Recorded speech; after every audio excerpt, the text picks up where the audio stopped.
Hi, Phil Aston here from Now Spinning Magazine with episode 30 of Chart Watch, New Release News and Music Biz Chat. And in this episode, which is more succinct than some of the others, I'm going to be looking at what's number one in the UK album charts with a breakdown between CD and vinyl sales and streaming. Also some new releases that I've picked, in particular the ones I'm looking out for, and also an update on the Now Spinning Magazine campaign for inner sleeves of vinyl being produced as polyline sleeves or anti-static sleeves as the default offering for all new vinyl records. Before I dive into that, 2 or 3 of you have sent me private messages saying don't forget the CD, and this is because I know exactly where people are coming from, that some CD packaging is not perfect either. I haven't got it near me, but I bought a CD last week where getting the CD actually out of the sleeve meant almost tearing the cover because the CD was in there so tightly, which also means you've got your fingers on it. So I know it's not just vinyl, but I'm focused on vinyl initially because it just seems to be absolutely everywhere, as you've seen in my more recent videos on this. I might even do a separate video just on the inner sleeve campaign for polylined and anti-static sleeves, because so it doesn't get lost in all the other things I talk about. But I also hope with the weight of stuff that I'm talking about here and all you sharing these videos and retweeting them and putting them out on social media, that the message is slowly creeping out. And of course I'm going to compile all of your comments, so keep them coming no matter how you want to send them to me. I'm going to compile them into a web page which is going to be sent off to various record companies and producers to see what they think. Anyway, let's dive in and look at the UK album chart. Number one is U2 with Songs of Surrender.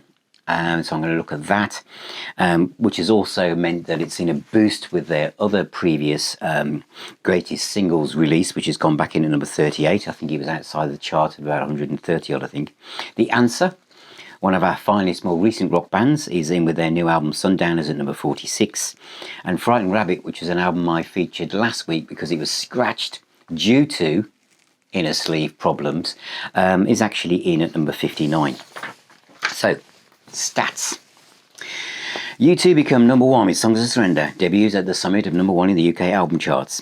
This week's sales to get there was 20,569, of which the physical component was 18,050.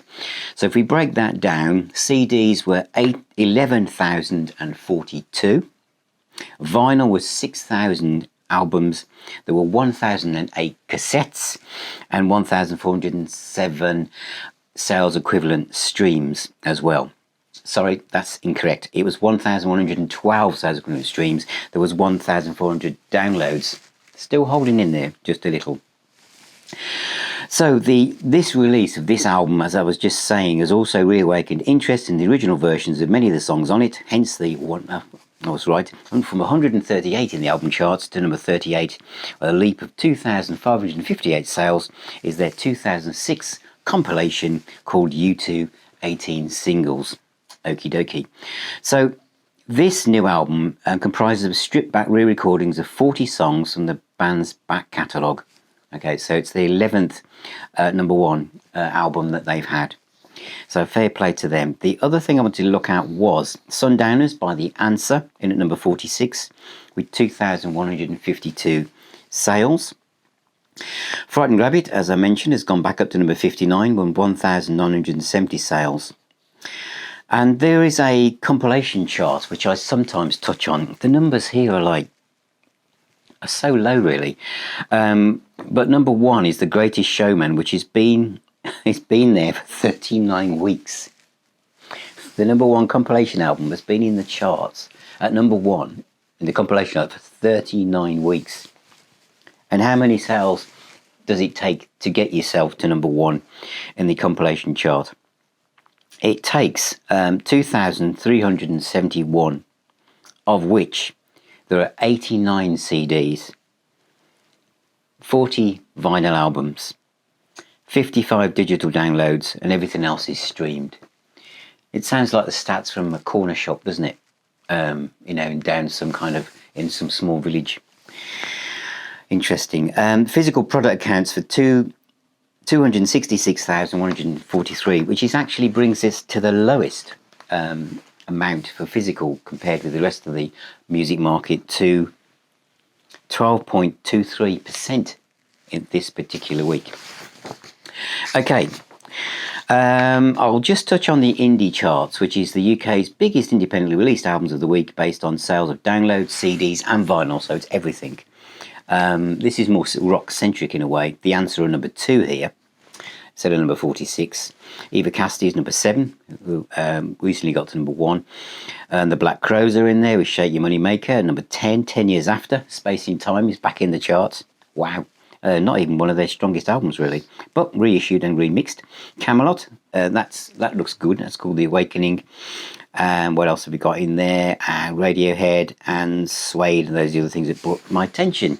Okay, I'm now going to move on to some new releases that have caught my eye. The first one is from Sass Jordan, and she honours Taylor Hawkins with the release of High Road Easy from their forthcoming album, Live in New York '94. I played this morning. It's on YouTube, and I really, really liked it. And she's got a fantastic voice, and this is an absolutely brilliant album. And the band at the time, this is from the 1994 live album that's coming out, consisted of Tony Reeves on bass and vocals, Taylor Hawkins on drums and vocals, Nick Lashley on guitar, Steve Sass on guitar. The full album will drop on April the 28th, and there will be a limited edition vinyl release on April the 15th. And this is the first single, High Road Easy, which features Hawkins, and it's absolutely superb. Now, a band that's fairly new to me, but that's my musical ignorance, is a band called Nothing More, who've released I don't normally do single releases, but I watched this on YouTube and I absolutely love it. It's a new version of Spirit's single Best Times, featuring Lacey Sturm from Flyleaf. It's out today as a music video. Nothing More are known for building unapologetically massive anthems with catchy hooks and utilising thought-provoking emotionalism. I love this new track, so I'm certainly going to be looking for this album, and I know that Kerrang have recently given it the thumbs up as well, so I really like the look of this single and the album, so it's on my radar. Now I'm heading back 50 years for the next one, which is clearly what's one of the things that's behind me. It's TRex, the Slider, the 50th anniversary deluxe CD edition. This is going to be a special 2 CD set, and the 2 CDs are presented in a new 7-inch deluxe gatefold packaging with an 8-page booklet, including lyrics, etc. It's kind of alternative takes and everything. I don't know whether this is possible, but this kind of thing, I've looked at it, and you can see it now coming up on the screen. Just reissue this. I unboxed this on this channel a long time ago, before I was actually very coherent to doing these kind of unboxing videos. Maybe I should do an update, but this was the 40th anniversary. This is what happened for the 40th anniversary of this album. It's got absolutely everything in it, 48-page LP-sized hardback book, a DVD, top of the pop stuff, a poster, memorabilia. For the 50th anniversary, we have a 2 CD set. Reissue that. I think one of the things that record labels, I know some of you are watching this, is thinking that it's very different to how you put things out, and realising that new fans come along. Otherwise, you wouldn't be doing a 50th anniversary of this. And a lot of people that come along or discover bands through streaming, a lot of younger people, a lot of these box sets, you can't find them anymore. And surely it must be better to do short reruns, repressings, rather than let people on eBay and Discogs literally fleece fans who really want them. There's a great reissue program to be had out there. There really is.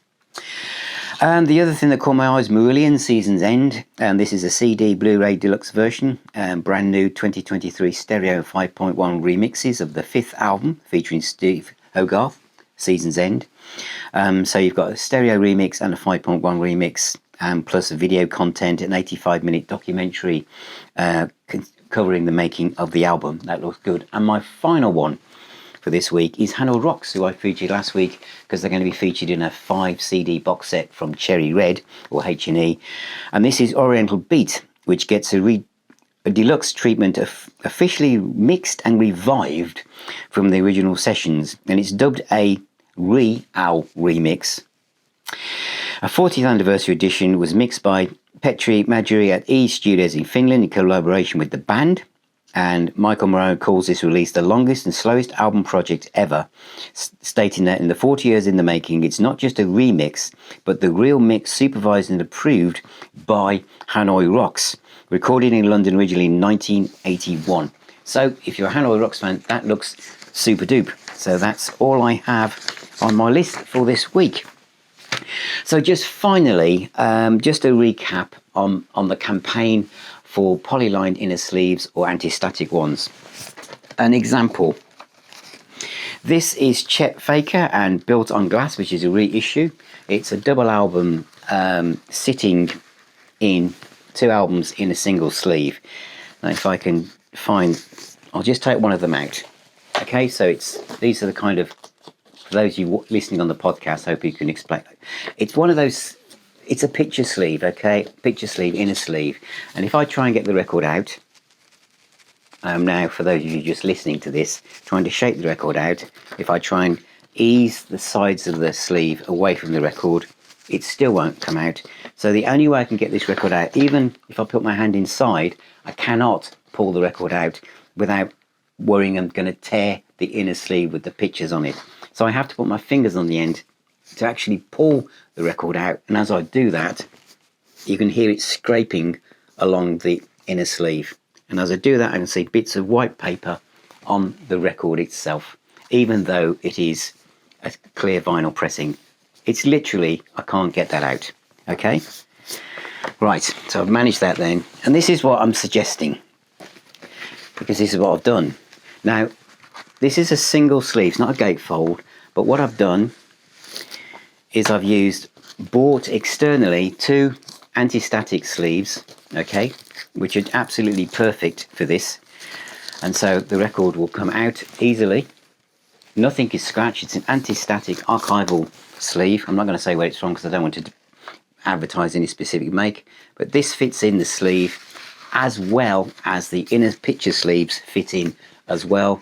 They both fit in together. So you could, here was this by Downtown Records, you could still put the inner picture sleeves, because this is obviously a reissue from 2014, and you could include the anti-static sleeves. They fit in there with plenty of room, and that's for the price of new records and for new fans, to make sure we don't lose the momentum and the passion and the interest in buying these things. Give us the product that equates to the money that we're investing in this, please. This is the campaign for polylined or anti-static sleeves to be made available, to be included in all new vinyl releases. Not, it shouldn't be an extra. These things don't cost that much money, but why should we all have to go out and buy separate things? Because the product we buy straight off the shelf is not really fit for purpose. I mean, this isn't 180 gram. If it was, there's no way on earth it would even fit in this sleeve, at all. It just wouldn't. But with those 2 anti-static sleeves, it fits in there perfectly. The record is safe, and it's absolutely fine. Now, I'm one of the elders of the music collecting community, am I not? But a lot of younger fans, they won't even think like this. They'll just buy it and they'll think, well, I can't get this out of here. And if they tear the inner sleeve, they're going to send it back. And as I said last week with one of the albums I showed, that got sent back and the record company just refunded, sent a refund. And it's still probably classed as a sale, is that? But that's a really weird business model, to be selling a quality product knowing that you're going to probably get a percentage of them being bounced back at you because of things like this, which is why we want polylined inner sleeves or anti-static sleeves to be included as standard for all new vinyl releases. So thank you very much for watching. Thank you for being here. Thank you for supporting the Spinning Magazine. Please be a patron if you haven't already. You can cancel at any time, but it really helps grow the channel, grow the website, and means I can spend more time making videos like this. Stay safe. Remember, music is a healer and a doctor, and I shall see you very, very soon. Thank you.